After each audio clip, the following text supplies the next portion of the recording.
So this is a review of the book The Modern Spanish, Breyer and Zaitsev Systems, written by Vassilios Kotronias with foreword by Alexei Shirov. The book is practically made by 20 games, 20 model games that are showing all the possible theory. At a certain point, one of the games is like 26 pages long because it shows all the possible variation inside of it. Maybe a little too long. What I found interesting of this book is at the end that there is the index of the main games with the variations, the main variation for each game. These main variations, in my opinion, can be really useful if you want to memorize how you should play, and then of course from time to time you go deeper and deeper in your knowledge and you want them to use them in some correspondence games or similar things. I do believe it's a way to learn the repertoire because the book is more than 350 pages of theory that is inside the 20 model games. Okay? So I will show you some of these lines. Let me put the position back to normal. Okay, so I will start to show you the index of the main games.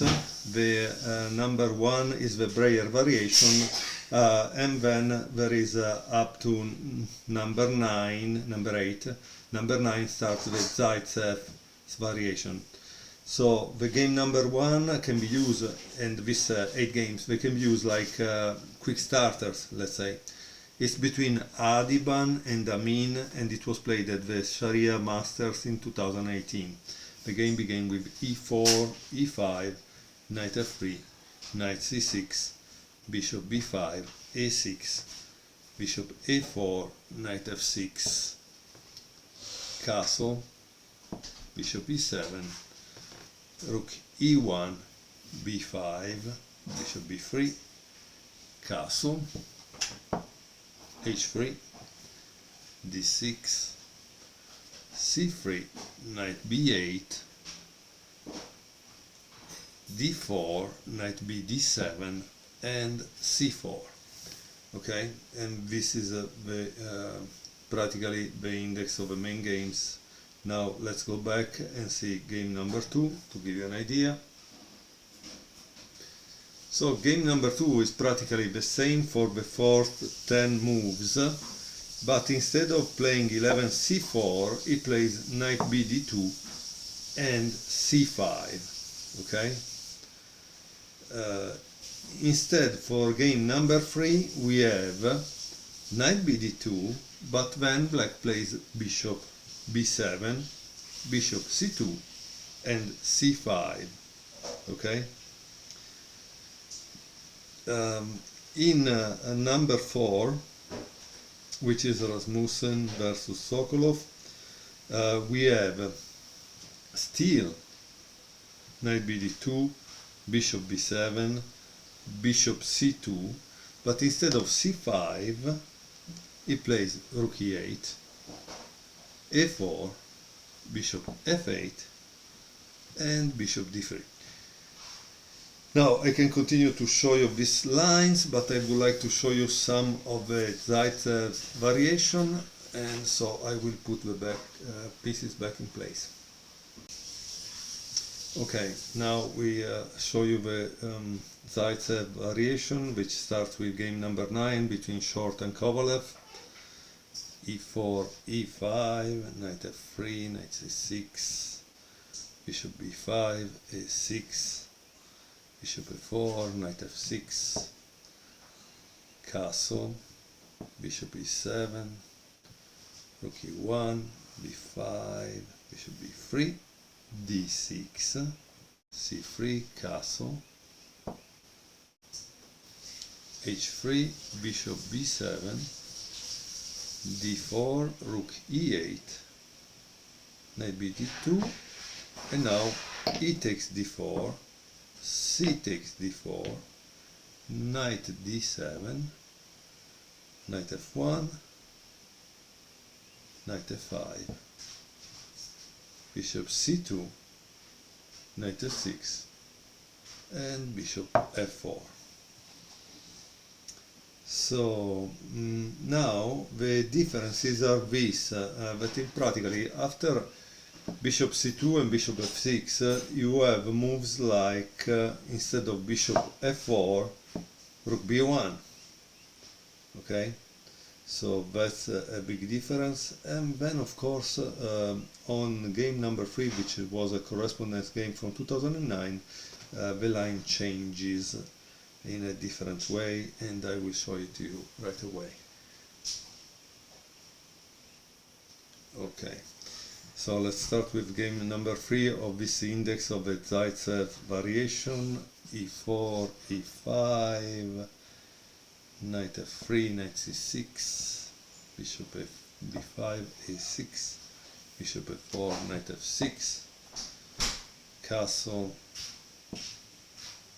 bishop e7, rook e1, b5, bishop b3, d6, c3, castle, h3,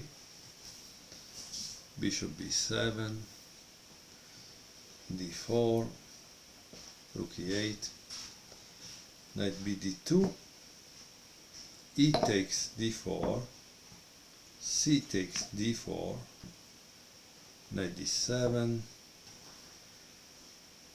knight f1, knight f5, bishop c2.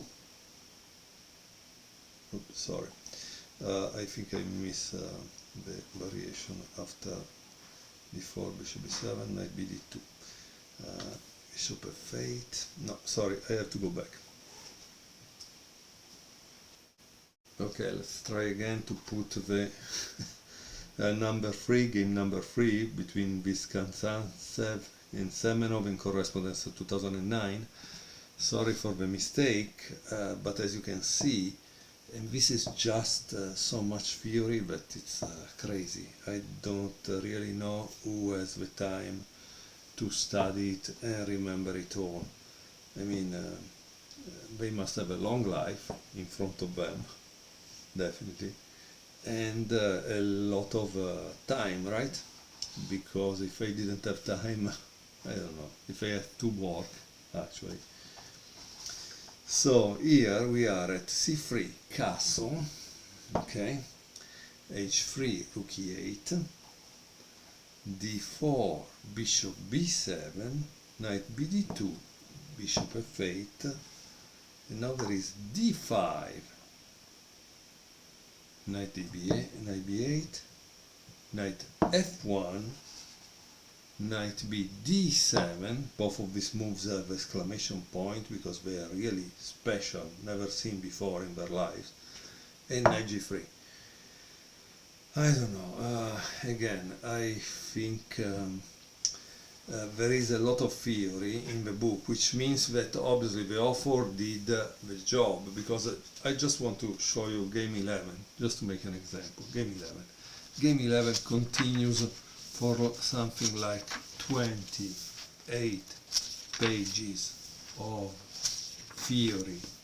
Okay, 28 pages, endless. I don't know, how do you remember the page before from the page after? When you actually, how do you memorize it? I don't know, I don't have any idea. And how do you know if the evaluation is correct or not, or if tomorrow an engine will tell us something different? Because at a certain point we needed to know also which one. And now it finally finished, I think. No, it's endless. Okay, I don't know, yeah, maybe here it finishes. Finally, there is game 12, page 189. As you can see, the book is huge, full of theory.